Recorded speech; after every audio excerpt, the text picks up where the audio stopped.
Well, I'm not sure about you, but I've already got the feeling that this World Cup is going to be absolutely crazy. We are T-minus 2 days away from the first match day. This is World Cup Daily, and we've already had one of the biggest stories we've ever had in the build-up to a World Cup. Julen Lopetegui has been sacked as Spain football manager this afternoon after taking the job at Real Madrid just yesterday. Both stories have been absolute bombshells in the world of football. We didn't see either of them coming. Phil Egan, a very good afternoon to you. Yeah, I thought we were going to have a nice little quiet build-up to the World Cup, and then when the kick-off, the actual games kicked off, then we'll see the action.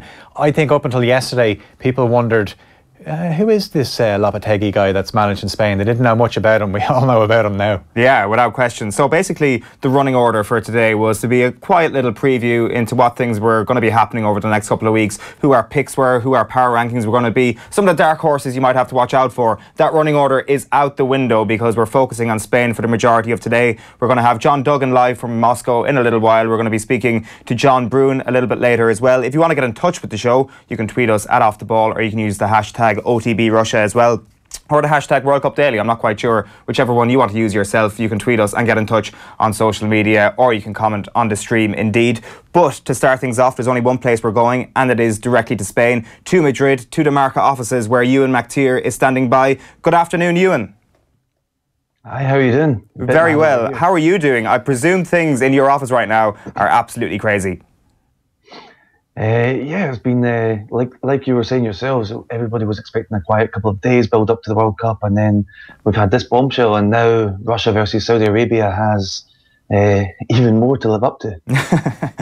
As it initially did. I can't believe my excitement for Russia-Saudi Arabia is somehow diminished even further. But for anybody who's just joining us, Ewan, you might just explain to us what the hell has happened between this morning and between today at 12:30. Yeah, so yesterday's news was that Julen Lopetegui has signed a 3-year deal with Real Madrid, and then the real turning point is that the new Spanish FA president, Luis Rubiales, of Hamilton academical fame, he's just been so angry at the whole situation, and he said that he only found out about the decision 5 minutes before it was communicated to the public. So he's very angry about how this has all happened. Not so much, I mean, everybody knew Real Madrid were looking for a coach, and there have been some people saying, well, couldn't they have waited till after the World Cup? And I think if Real Madrid were still looking for a coach in mid-July, I think everybody would have put two and two together and worked out they were targeting a World Cup coach, and that would have led us to Julen Lopetegui. So that was maybe unreasonable, but I think it's the manner in which Real Madrid only communicated it to the Spanish FA on such short notice, and they've decided that Lopetegui's heart and mind wasn't maybe fully in it, and they've decided to sack him. And it looks like the under-21 coach, Albert Celades, is going to be taking over for the game against Portugal on Friday evening. Yeah, Fernando Hierro is going to be his assistant for that one. Is it a sense that the timing is the big issue here, or is there a sense that potentially the fact that it's Real Madrid, it could be viewed as a very divisive move personally for Lopetegui within the squad, that this is effectively asked the Spanish FA to move this quickly? I think it really is a timing because of everybody involved. The ones who are really pushing for him to stay with the players, the team captains, met with the Spanish FA, and you've got a real mix there. And you've got Sergio Ramos representing the Real Madrid views, Gerard Piqué representing Barcelona ones, and David Silva's involved in that kind of decision making as well, and representing the kind of international non-Real Madrid or Barcelona players. You've got Andres Iniesta, who commands respect across the dressing room. So a lot of senior players were the ones who were calling for the Spanish FA to act and to keep Lopetegui in charge. So I don't think it would have been a divisive dressing room. I think the players know you only get one World Cup every 4 years. To let this one fly out the window just because of El Clasico divisions would have been silly. So I think it really is the timing and the sort of the view that maybe Lopetegui will have distractions, and not so much that it's Real Madrid, but just the fact that if he'd signed for any club, whether it was Barcelona or a Premier League club, I think it's just the fact that he's decided at such short notice that he's leaving the Spanish team. It's not necessarily that it's because he's going to the Bernabeu. So if the players don't seem to have much of an issue with it, is there a problem now that the players could clash with the Spanish FA? You say, you didn't listen to us. We wanted to keep this guy. You know, he's done incredible since he's come in. They haven't lost a qualifier. So how's that going to play out now? Yeah, that's going to be really interesting because Rubiales, the head of the Spanish FA, he was only voted in a few weeks ago as a new one, and he was a former Players' Union president. So there was a sort of expectation that he would be on the players' side for a lot of things, and so far he has been a lot of their. He's been in a lot of conversations with the players and the team captains, and a lot of the things that they've wanted, the way they've wanted training. A lot of these demands have been met, but this one was maybe just one too far, and he's gone on the opposite side of the players, and it's going to be quite interesting to see how that unfolds. I wonder if we were still in the days of having Bier as a president, I think a similar decision might have been taken. So I think the players will still feel that he can be on their side, but now that he's made this big decision, he's stamped his authority just a few weeks into the job. He really has to try hard to keep the players on board, and the appointments, the sort of promotions from within of Salades and Hierro are maybe not the most inspiring, and I think the players are maybe looking at them, and obviously they know now they're in a worse position than they were just 2 days ago. And Rubiales has a tough job to kind of keep this show on the road for the whole of the next month. What can you say to those people that have been tipping Spain? They're thinking, right, Spain are going to win the World Cup. What are they going to think now? I would say to sort of remain calm, and I mean that's one of the things that has been lacking in all of this. There has been no sense of calm, and when you look at all of these, all of the developments with cold hard facts, Real Madrid needed a coach. They've hired one. The Spanish FA were losing their coach. They could have kept him. They decided not to. A lot of these decisions have been taken in the heat of the moment. Just 24 hours ago, we didn't know that Lopetegui was going to join Real Madrid. So this has all moved very fast, and there has been a distinct lack of calm. I mean, you hear some of the reactions in Spain, you see some of the discussions on Spanish television, and everybody is so angry. Everybody's in such a flap, and it's become a sort of matter which is transcending sport, and it's become a matter of politics, a matter of patriotism, and a matter of so many more things. And if you just strip all that back and look, Spain have a game against Portugal on Friday night. Portugal are a very good team. What's going to happen is going to be decided by the 11 players on the pitch. We kind of know what the starting 11 for Spain is. That's not really going to change. Nobody's going to come in and completely change things up, change the centre-back partnership. No one's going to invite new players into the squad. Basically, football-wise, not much is going to change. So those who have been back in Spain, I just urge you to remain calm, let them get through the group phase, and just realise that at the end of the day, it's the players who decide the results for Spain, and the players haven't changed. The coach has changed. The players are still there. Just on a final point there, Ewan, is there a sense that Salades and Hierro is going to be the managerial partnership that sees through the rest of the World Cup, or is it a stopgap for just the Portugal game on Friday? It really depends on how well they do, I guess. I mean, if the Spanish FA had a bit more time, I really doubt that would be the appointment. It's a bit of a vanilla appointment. It's not very exciting. An under-21s coach who himself replaced Lopetegui before, and Fernando Hierro, who's had a stint as Real Oviedo coach, and he did okay with them, got them just outside the playoffs, but they're not the most exciting appointment. So I feel if the World Cup doesn't go to plan, then they'll bring someone in, a bit of a more high-profile name, a bit of a more exciting appointment. But for now, this is the logical option. They're both in Russia already.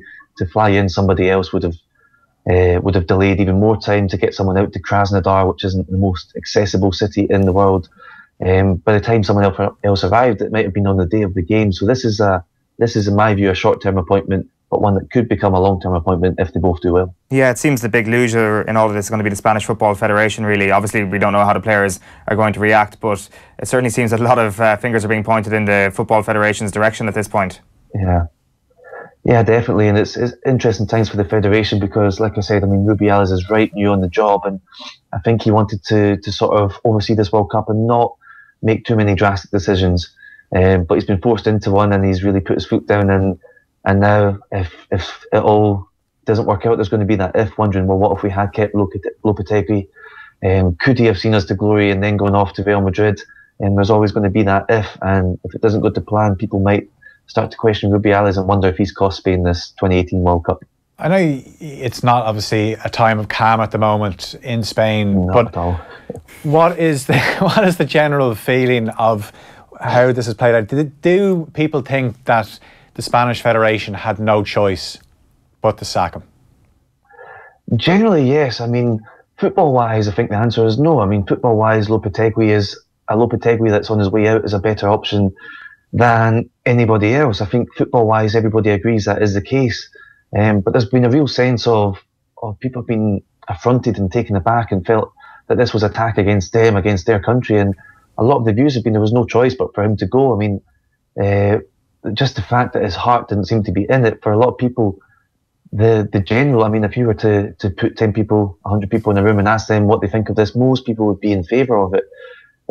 Football-wise, no, but just the feeling of betrayal has been too much for so many people that they feel, yeah, he had to go and this was the right decision, and we'll see how it plays out. And I think in some people's view, if this costs them a World Cup, then so be it. And that seems a little bit ridiculous to me, but at the same time, it's these values of loyalty are held really strongly here, and it seems Lopetegui was taking the first big job offered to him, and people didn't like that at all. Well, listen, Ewan, best of luck with the madness over the next couple of days. Thank you very much for taking the call.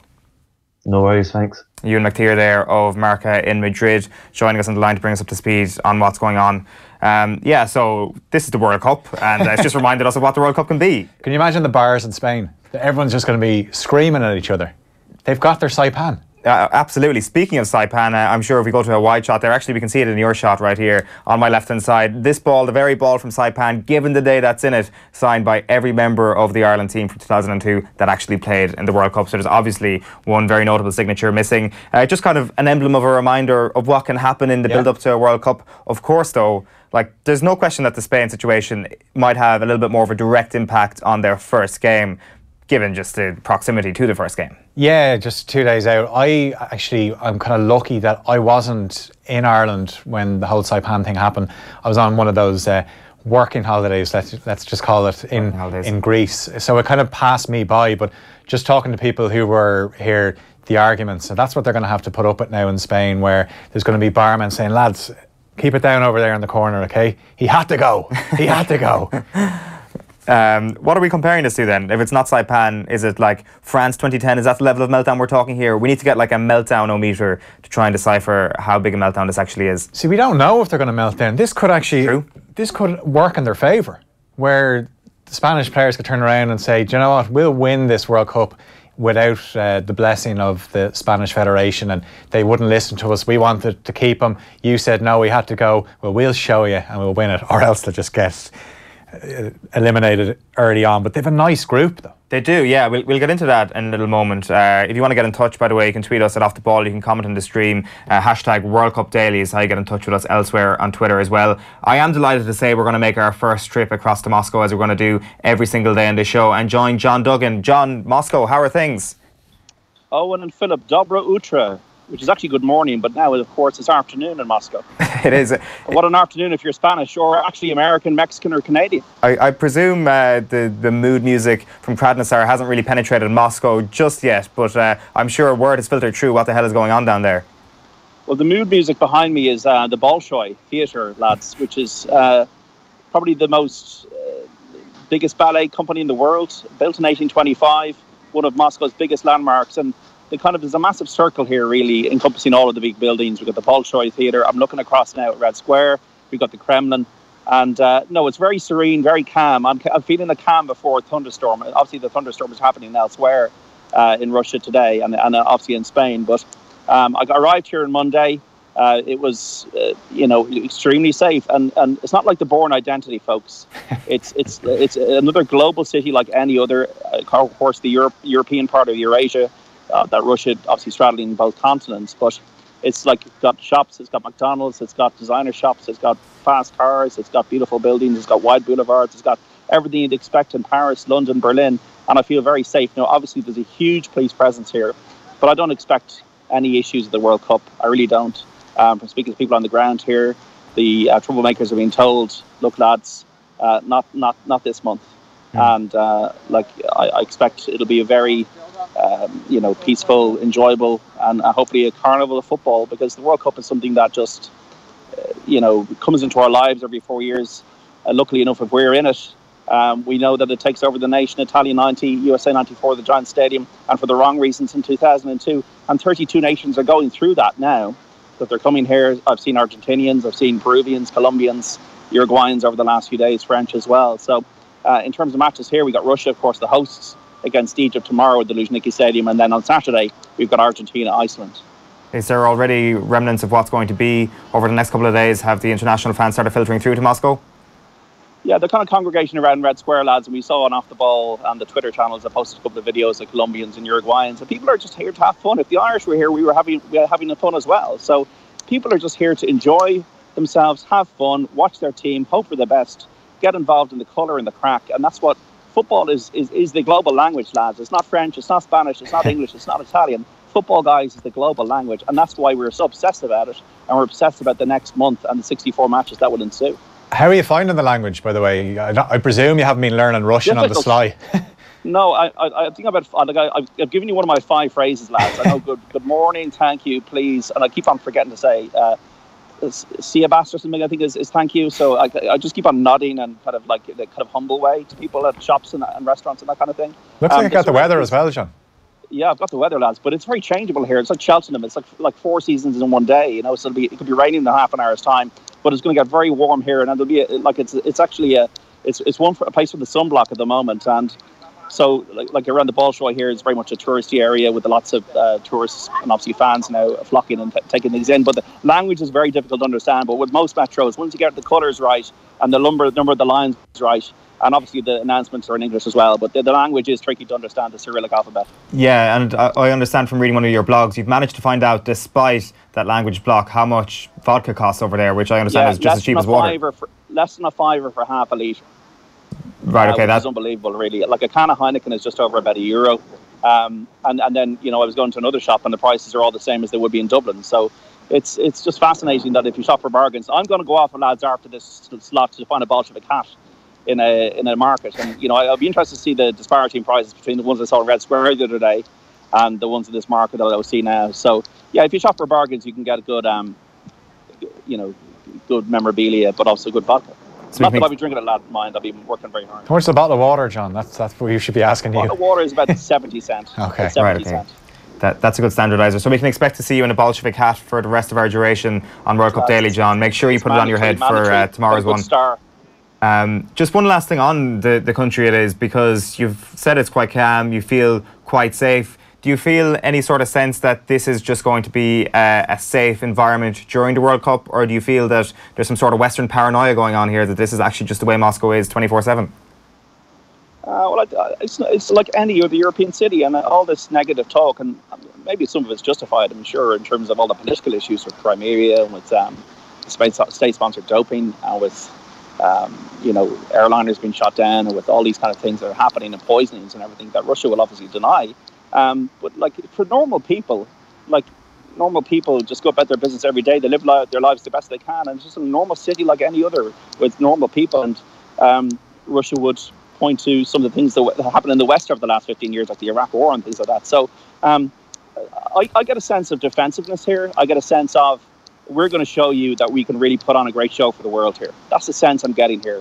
A sense that we're proud of our country, and we're going to put on a great show for the world at the world's biggest event, which is the World Cup, which is the global, bigger than the Olympics, and we have 1.3 million people coming from around the world to this tournament. So I think the Russians are proud people, like every other people, and they'll be wanting to put on a show to the world and to open themselves up to the world, and maybe to dispel some of the coverage that's been of Russia over the last few years, whether it's justified or not. Also, I should bring people up to speed on what else has happened in Russia today, because the bids for the 2026 World Cup were in. It was Morocco against the United bid, which was the United States of America, Canada and Mexico. The United bid won. We're going to have 60 games in the USA, 10 games in Mexico, 10 games in Canada, 80 games in all. We'll chat about that a little bit later on with John Brewin. But John, when it comes to this year's World Cup, obviously the big story now is Spain, and we were chatting about the big contenders before this. They're obviously still going to be considered a big contender, but have they taken a big hit, or they're not going to have taken a big boost as a result of this, but is it a large hit they've taken as a result of the Lopetegui news? Well, I think it will say a lot about how strong club football is and how strong individuals are and how much the coach matters, because what Real Madrid have done here, in a way, is just very much about Real Madrid and not about Spain. And why could they not have had this announcement after the tournament? I don't really understand it. Maybe Zinedine Zidane saw something when he was walking away from Real Madrid, and I think it's obviously very destabilising for Spain. I think Albert Caceres is going in now. I would have expected maybe Hierro might have been a better option to go in, because in terms of the Spanish public, he's 89 caps for Spain.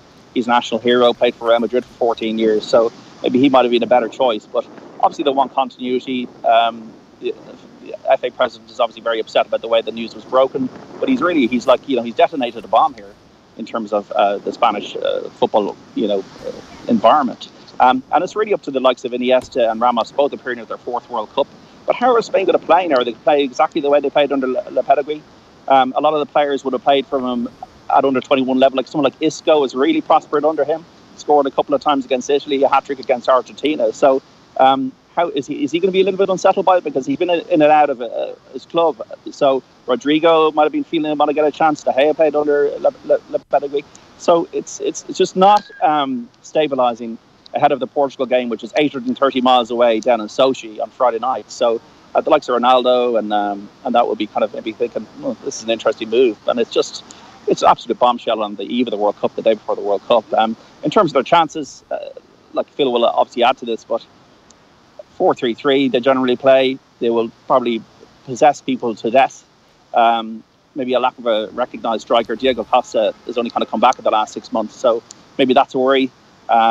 Maybe some of the players are aging, but you have to say they've got the best goalkeeper in the world in De Gea. They've got an excellent back pairing in terms of Piqué and Ramos, and Busquets is such a fulcrum of the team. So you have to think they're going to be there or thereabouts. But it'll be a fascinating insight into how players can react on the fly to a crazy situation where the manager is, and it's nothing to do with the players. Sometimes the players might push the manager out or be unhappy. Players seem to be happy with this manager who played for Real, who played for Barca. When Piqué had that issue where he was supporting the referendum, not necessarily the vote, but the referendum on Catalonian independence, Lopetegui stepped in and sorted that out. The new guy has also played for Real and Barca, and he's been under 21 coach, but it's a real unknown, and that's what you want. You want some unknowns in the World Cup, because everybody was thinking about that Group B, that would be Portugal and Spain to go through. Yeah, I get the sense that they wouldn't have been your tournament favourites even regardless of what's happened over the last 24 hours, that you're probably tipping somebody else to win this tournament. I think Brazil, lads. I think Brazil and France are my two that I've kind of come down to, and I think Brazil are to me the benchmark, because Chichi, I think as they call him in Rio, has got the credentials for Corinthians. He has really got a good team spirit going, and I think that's what Brazil maybe have lacked, and they were too reliant on Neymar in 2014. That he obviously missed the semi-final, the 7-1 defeat to Germany. But now they have Neymar, they got Gabriel Jesus, who they really found, who's been in good form. He scored 7 times in qualifying, 5 times in the last 7 games for Manchester City. He scored against Austria in the last few days. And Philippe Coutinho is now the second most expensive player in the world. And also, has finished the season well at Barcelona. So you got those front three. You got a really good goalkeeper from Roma and Alisson. You got 2 good defenders, probably Marquinhos to play with Miranda in defence. You got Marcelo, who may be criticised for his defensive play, but will scare up the wings. And you got Casemiro, who's to be doing Real Madrid as a holding midfielder. So they're very exciting. Paulinho, a Tottenham reject, seems to have burst forward into a new phase of life with Barcelona. So I think they're very well organised. And with all these things, it's about getting momentum and getting goals. And if Brazil can get off to a good start against Switzerland, they've got Costa Rica and Serbia in the group. They should have an easy enough last 16 match. And I think they've got a very well-organised coach who's proven it. I think they had 16 clean sheets and 21 under him in qualifying. And I think they won qualifying by 10 points. So I think they'll score goals, and I think they'll be there or thereabouts. John, are you writing off the Germans? Of course not, lads. I mean, I think the 4 teams really are Spain, Germany, France and Brazil. And then you're looking at the outsiders. The Germans, of course, Timo Werner has scored 21 goals in each of his last 2 seasons with Leipzig. A very, very fast player, a player for the future, but he's a player for the present. I mean, the Germans, once again, won 10 out of 10 in qualifying. Joshua Kimmich has come into the team and in the last few years done exceptionally well. Really, really good player, right back in terms of European football. Toni Kroos, one of the best passers in the game. You got a very stable back 2 in Hummels and Boateng, who play club football together at Bayern Munich. Ozil, as we know, very good with assists when he's on form and he doesn't disappear. So Germany are going to be there, but maybe did they peak 4 years ago? And that's really the question I would ask. Did they peak 4 years ago, Germany? And Timo Werner, are they relying maybe too much on him for the goals? Marco Reus is a very fascinating player. Missed the World Cup of 2014 through injury and has kind of come back only recently. And Marco Reus could be a bit of a dark player in the tournament. But France, I would say, in terms of talent, the most important man in this World Cup, lads, could be Didier Deschamps, because if Didier Deschamps can get France playing correctly, and he has got to decide what to do with Paul Pogba, they've got the most talented players and young players to make a real mark in this tournament and possibly win it. Kylian Mbappe at 19, the first player born after the France World Cup in 98, which Deschamps lifted the trophy, has been sensational in the last few years. Obviously had a very good season at PSG. You got Dembele, you got Giroud, you got Antoine Griezmann, scored 2 goals in the Europa League final. Has been, I think he scored 29 goals in all competitions last season, and he's probably Barca bound. Griezmann, of course, was the Golden Boot winner at Euro 2016. So they're a very exciting team. Then they have the workhorses in midfield like Conte and Matuidi, and you got Varane and Samuel Umtiti in defence. So, and also these blinding win backs in Mendy and Sidibe. So I think they've got all the talent, but in qualifying they didn't score many goals. They've been in and out, France, and they should have probably won Euro 2016. They didn't. They should have maybe performed. They were very flat against Germany in 2014. So that'd be like if Deschamps can get his cohesion right and his team right, and if they catch fire, they'd be very dangerous. Yeah, absolutely. We'll get into a little bit more detail about all those contenders when it comes to the absolute match day. We'll chat to you tomorrow about Russia and the Russian national team. John, go get yourself a Bolshoi hat, and we'll chat to you at the same time tomorrow. Good luck. Lads, thanks lads. Take care. John Duggan there, writer for Off the Ball in Moscow, in front of the Bolshoi. We'll get to your power rankings a little bit later on. Can I change them after what's happened? There might have to be one significant change. Yeah. Hint, it's at number 1, and it's a team that have just lost their manager. But we'll bring you the graphic of that later on, and we will be allowing you to make changes to that. We'll also be talking to John Brewin a little bit later on. In the meantime, though, before we chat to Leon Blanche and get your odds from Boyle Sports ahead of the FIFA World Cup, have a look at what Andy West was saying this morning about the Julen Lopetegui situation. And maybe this is a bit of a stretch, but imagine Ireland in 2002, if it wasn't Republic of Ireland, but a united Ireland, and you had the North involved there as well. So you had that added political element, which is, there are parallels between that situation and the Catalan situation, which is obviously Barcelona, the club of Catalonia, the cultural representatives of Catalonia, a region where perhaps the majority of people actually want to be independent from Spain. And I can assure you, there are millions of Catalans this morning who think this is absolutely hilarious that the Spanish national team is being stitched up by Real Madrid. You talked about the bitterness that they might have about feeling that they're teaming up together, Spanish FA and Real Madrid, Lopetegui. But actually, at the moment, it's the other way around. Barcelona fans, Catalans, are thinking how brilliant this is. Spain are being condemned from within by Real Madrid, because most people here in Barcelona, where I am, they really don't want Spain to win the World Cup. They don't like Spain. They want Argentina to win it for Messi. So there's that added element as well. And you add in, of course, the fact that they were one of the favourites. And now they seem to be shooting themselves in the foot. So if you take that Ireland situation in 2002, add in the political element and the fact that they were actually expected to win it, then it becomes even more intense. Well, yeah, incredible stuff there. Andy West chatting to us from the BBC, of course, a little bit earlier on this morning. If you've missed it, Julen Lopetegui is out as Spain manager. Albert Chaladas is going to be in as manager for the Portugal game at least, and Fernando Hierro is going to be his assistant. Leon Blanche of Boyle Sports joins us in studio. Leon, how are things? Good afternoon, I'm doing well. We can't chat about anything other than Spain first off before we get to how we're looking in terms of the betting markets for the World Cup, because it is insane and everybody's going to have an opinion about this. It's one of the most remarkable pre-tournament stories we've seen. Yeah, I think it's probably up there with Saipan in terms of how it just gripped the nation. I'm sure the Spanish nation are wondering what... Sorry, we're just actually going to go to Graham for just a moment. Apologies about that, Leon. Sorry to cut across you. We're going to get you mic'd up properly. We've got Graham Hunter here. He, of course, had a big opinion on the Lopetegui situation. Time on the ball. Spain is a team that likes to have possession of the ball, and metaphorically, I view that as what Rubiales is doing.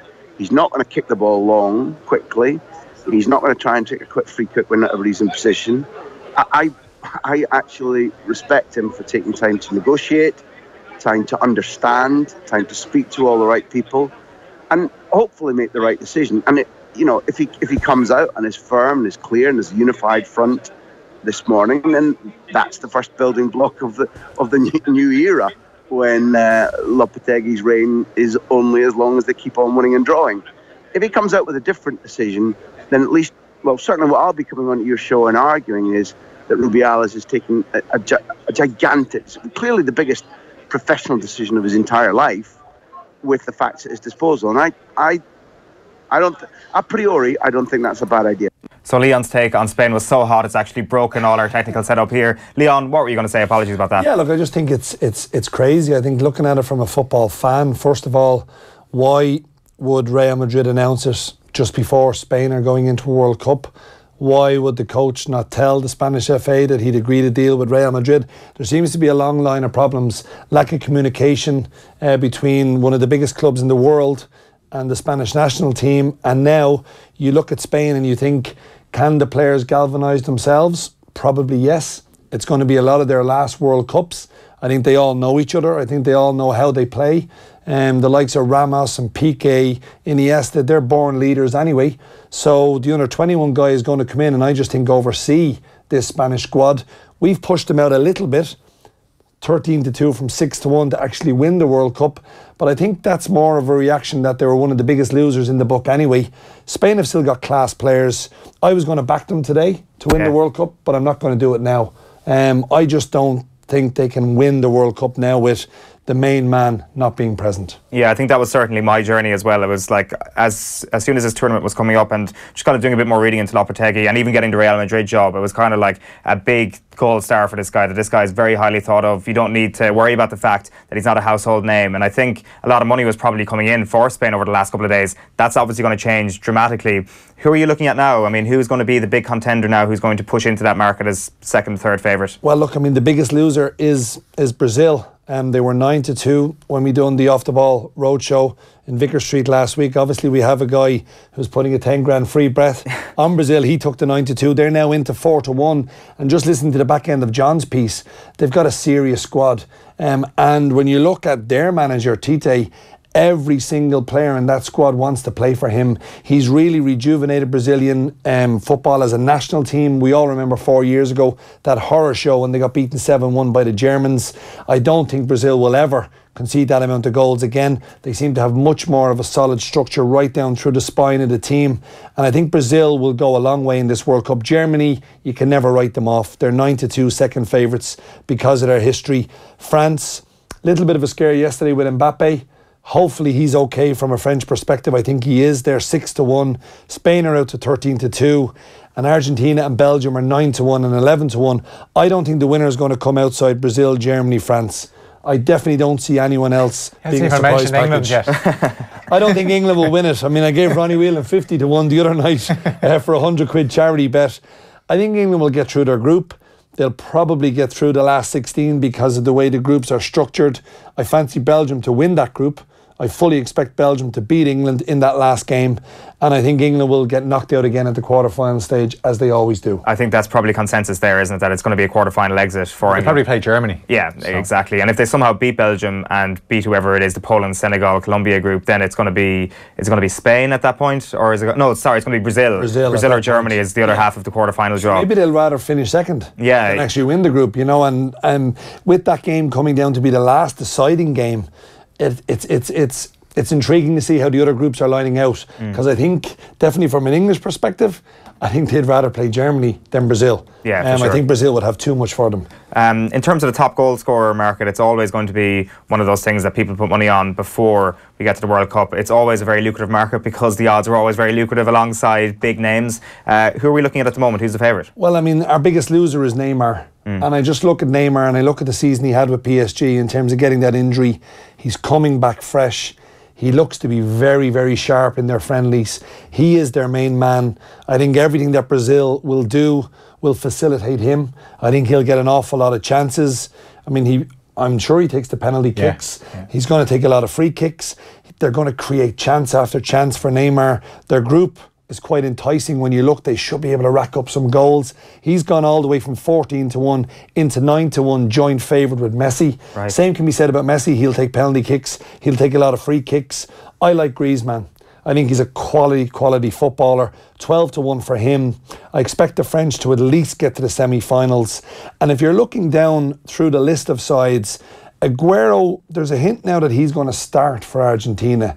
I think if he does start and he gets off to a good campaign at 25-1, I can see him being someone of the outsiders that might just cause a little bit of damage. But I think Neymar and Griezmann I don't think you'll be looking too much further in terms of top goal scorer from my perspective. Yeah, Griezmann's a good shout, maybe in comparison with Neymar, because you've got 3 games there that France aren't guaranteed to win but can score plenty of goals in. So there's no game where Deschamps is looking around and saying, you're sitting down for this game, Antoine. I don't know, who are you thinking for top goal scorer? Just looking back in previous World Cups, 5 or 6 goals, usually 6 goals will win you the Golden Boot. I know Ronaldo, the real Ronaldo, scored 8 in 2002, but it tends to be 5 or 6. So you'd imagine Neymar could easily get that. He takes penalties. I always think of a Golden Boot winner, I think, as somebody that does take penalties, even if they get 1 or 2. There's a couple of gimmies before you've even got up and running. But I'm thinking Timo Werner, I know John mentioned him.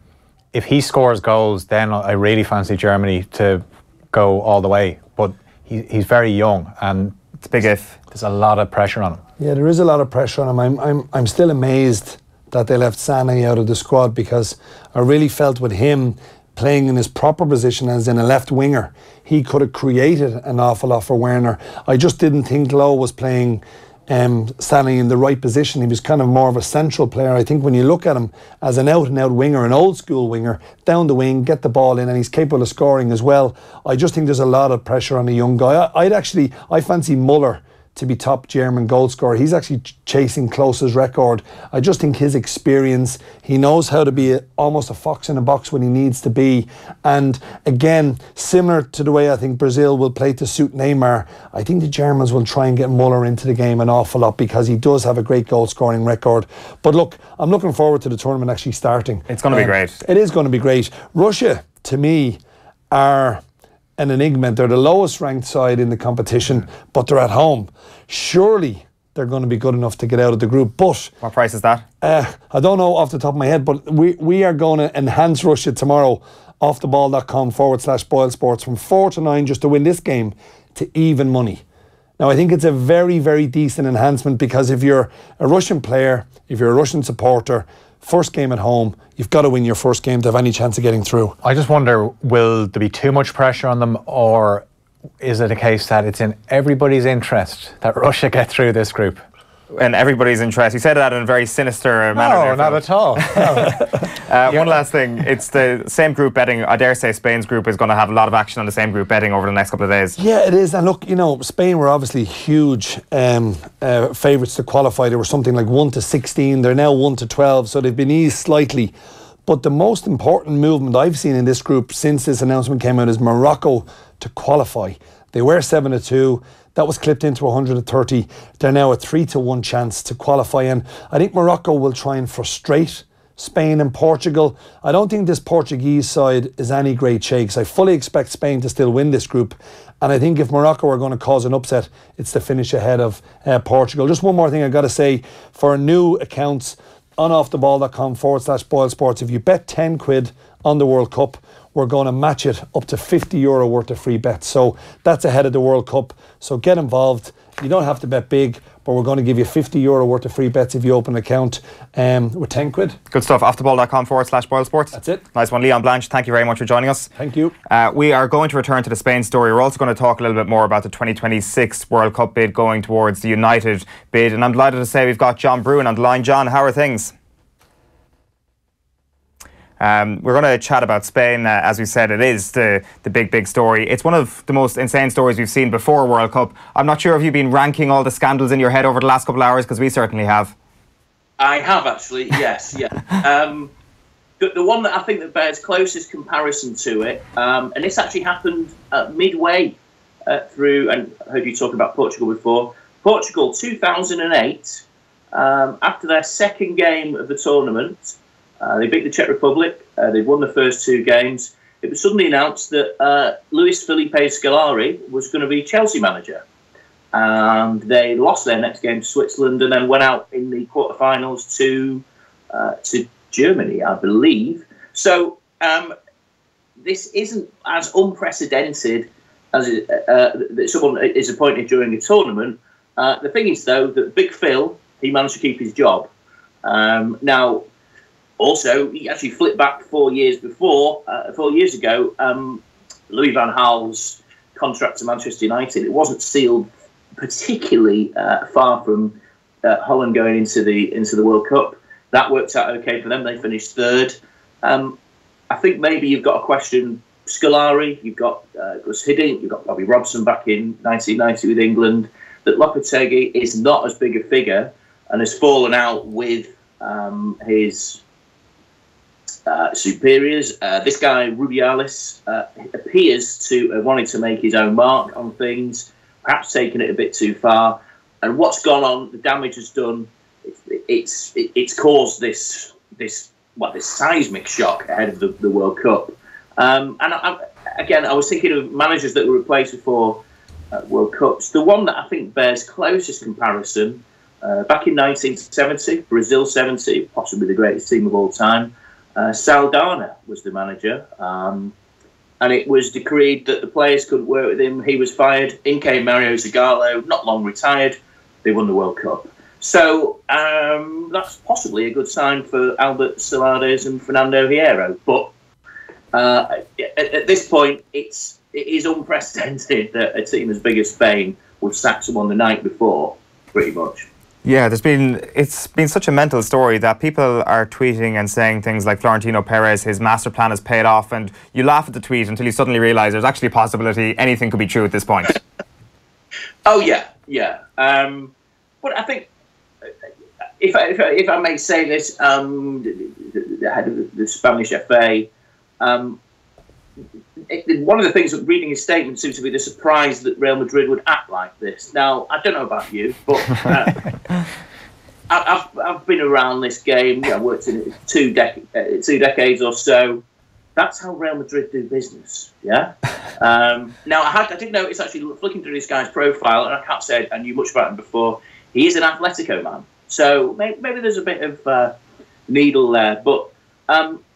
Essentially, the one rule within football negotiation, within what goes on behind the scenes that we've always known, is that if Real Madrid want something, they tend to get it. And in this case, the Spanish FA have been caught in something where it's fair to say that the shock of Zidane resigning, it seems a long time ago, but I suggest it's probably only 10 days ago or so. Real Madrid haven't been able to get their targets. Pochettino would be one of them. Spain have been caught in the crossfire. They've taken Lopetegui, and the Spanish have overreacted. I do think it's interesting that there has supposedly been this delegation of players that have said, we want him to stay. But I think at this point they probably thought the damage was done.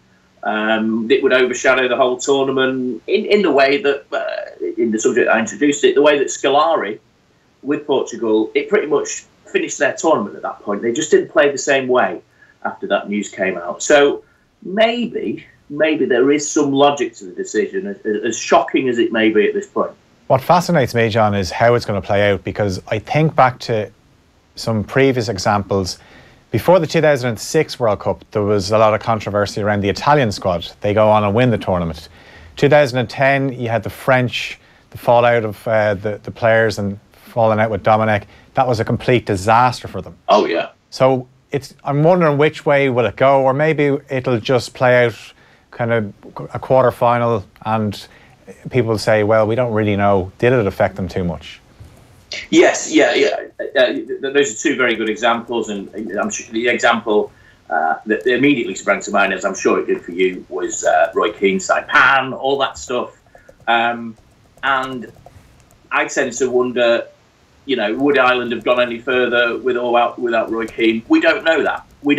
So it's going to be that type of situation unless Spain go on to win the thing, and then you end up thinking, well, then at that point, do we get to a point where we question whether the coach is actually that important at these tournaments? But having said that, think about the Spanish team and how Spanish football has been over the last 25 years or so. Always had some talented players.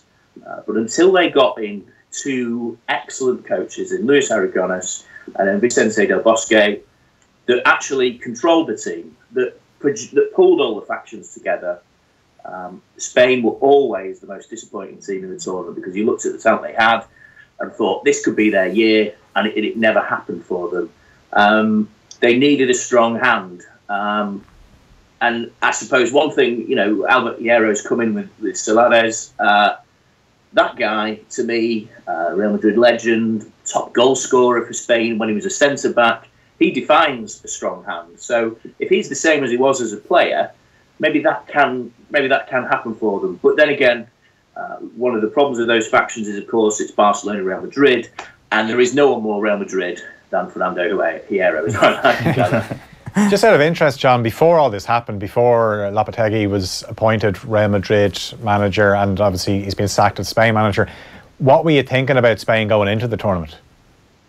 Well, my view of them was I saw a lot of them at the last Euros, and I think they were still the most talented team in the tournament, but they'd lost something. They'd lost an edge. They'd lost that's simply down to they lost players like Xavi, Iniesta. I saw play one amazing game against the Czech Republic, and then pretty much run out of gas. I think the one thing you would say about Lopetegui in the way that he's changed Spain around is he's refreshed the group. That he's brought in new players. Isco has become an important player, and he's a fine player. But I think there were still a few questions about the lack of speed in the team. Now, we haven't seen any World Cup games just yet. We don't know what the pitches are going to be like, if teams can play at speed or so on and so forth. But I look at that strike force, and you've got Diego Costa, who's played just half a season for Atletico, having been pretty much banished from Chelsea. You've got Iago Aspas, the infamous corner taker, as one of their striking options. I would say that, of those leading teams in the tournament, those contenders, Spain probably had the weakest attack, and that would have been the concern that I would have against them. Having said that, you look back to Euro 2012 when they were probably at their apex. They won it playing without strikers. So, Spain were always going to be a factor. I'm certain that they will still be a factor, but I think the story may well be about it's always going to be about what came before the tournament rather than what happens in it, unless they actually win the thing. Yeah, without question. Just kind of one final point on that then. I know this seems like a crazy thing to say about any squad that's got Diego Costa in it, because he's such a variable. You don't know how he's going to behave. You don't know how he's going to react to certain scenarios in the tournament. But there does seem to be, in the Spanish squad, some sense of hierarchy, that there are a lot of players, like you mentioned, the younger players that have come into the squad, or the less notable players, who will look up to the Sergio Ramoses and the Iniestas and the Gerard Piqués, which is almost an ideal sort of scenario for a squad that have lost their manager, where they've got a player group that are clearly managers on the pitches. Yes, yeah, and we've seen a few examples of that over the years where players have essentially pulled teams through. I think the prime example from going to the club world would be Jose Mourinho lost his job the first time at Chelsea, and Avram Grant took over. Now, with the greatest respect to Avram Grant, he was no real leader of men. Yet they got to the Champions League final, came close to winning the league. John Terry, Frank Lampard, Didier Drogba, players like that, Per Cech, pretty much ran the dressing room for them. And what you do have, actually, in those players you mentioned, are players capable of running the dressing room in the old style, in a style that's, I suppose, become a little bit outdated in the way that, I suppose, that football's gone. Certainly with several Premier League teams, but you've got players of standing there. So yeah, it's possible, and Fernando Hierro is from that school himself. I'm not so sure about Albert Solares, who's a slightly different type of player. I think one thing that he has actually, if such of these factions of Real Madrid and Barcelona still exist, which I believe they do, he actually played for both clubs, so he's probably all right by both sides. There's obviously going to be much more on this throughout the next couple of days. I do want to chat to you, John, about the 2026 World Cup, because it was awarded today to the USA, Mexico and Canada, the United bid as they called it. It's going to be, of course, across 3 countries, which adds to the expansion of it. It's also this next World Cup where they're going to be expanding the teams to 48 within 16 groups, 3 teams in each group across 16 of them. The United bid, by the way, won on 134-65 score, so it wasn't even close to Morocco in the end. It would admittedly have been a much bigger story story had Morocco won this thing on Russian soil and all that, but it's not the case. The one thing that's really sticking out to me here, John, is just the sheer scale of this World Cup, that it's going to be split from Mexico all the way up to Canada. It's across almost a full over a full continent, and of course the amount of matches is going to be bigger than ever before. I'm not sure if that's a good or a bad thing. Certainly the festival feel of a one-nation tournament will be suddenly diminished for sure. Yeah, I mean, it actually reminds me of the tournament we've got actually coming up in Europe, 2020, where that's across. I'm not sure I can even count how many countries that's across, but I mean, I know Ireland and England are both involved in that. Yeah, it goes from the top of North America to almost the very bottom of North America. I think with this bid, there are several strands to this. I think what happened with FIFA post the 2010 selection of Russia and then Qatar meant that it was almost nailed on that it would end up in the United States for 2026. It is said, and some of the, I suppose, sour grapes of those people that got caught with their hands in the till, shall we put it, was that the mistake they made was denying the USA 2022 in the first place. So, it always looked as if it was a slam dunk, to use an American phrase, that they would receive this World Cup. And then suddenly in came Morocco. Yeah. And Morocco are ambitious. They've actually hosted the FIFA World Cup as well. They hosted that in Casablanca. But you actually look at the having a flick through the bids. Some of the I think the Moroccan plan was for stadiums of 40,000. Now you compare that to the sporting facilities you would have in all three of the countries in that united bid, and essentially it was something that Gianni Infantino mentioned today at the FIFA Congress. He pretty much, one of the headline things he said in his little speech to pretty much kick things off is that this World Cup will make $6.5 billion for FIFA. Now, the figure for the United bid is 11 billion. And Carlos Cordero, who's in charge of CONCACAF, has said it could be as much as 14 billion. So FIFA, having been disgraced and lost money through losing sponsors and having to fight pretty expensive legal battles and so on and so forth, we're looking for the money. And the thing is, when it comes to show me the money and so on, the United States are usually the people that can do that. So it's no real surprise that they've won this. I was a little surprised by the margin. I do know that speaking to people who've been covering this bid quite closely, they were concerned that it would be closer than that because they felt that maybe the arrogance, the idea that the Americans thought that they had it won, might have annoyed a few people, but ultimately it went to that united bid, and if you actually look through the people that voted, not even all of the African nations voted for Morocco. Yeah. So I think we're going to have to wait a fair while longer for a World Cup in North Africa, which is neglected so far. Because I think if you let's have a think about what will go 2030. And 2034. There's a bit of talk now about when England might have a bid. I mean, I don't think England will ever win it again, but 2030 will be the 100th anniversary. So you'd look for Uruguay, Argentina, plus another, plus the Chinese are interested as well, very interested. And then 2034, perhaps it might go back to Europe again. Then we get into 2040, and I don't even want to consider how old I might be when I get to 2038. See, I've lost count at this point. So yeah, interesting times, but actually pretty much expected. For sure, interesting times, well down the future. Funnily enough, I think we're going to have enough for the current couple of weeks to look after the new cycle for that. 2018 looks to be shaping up pretty interestingly already. John Brewin, thank you very much for your time. I appreciate that. Cheers, lads. Have a good day.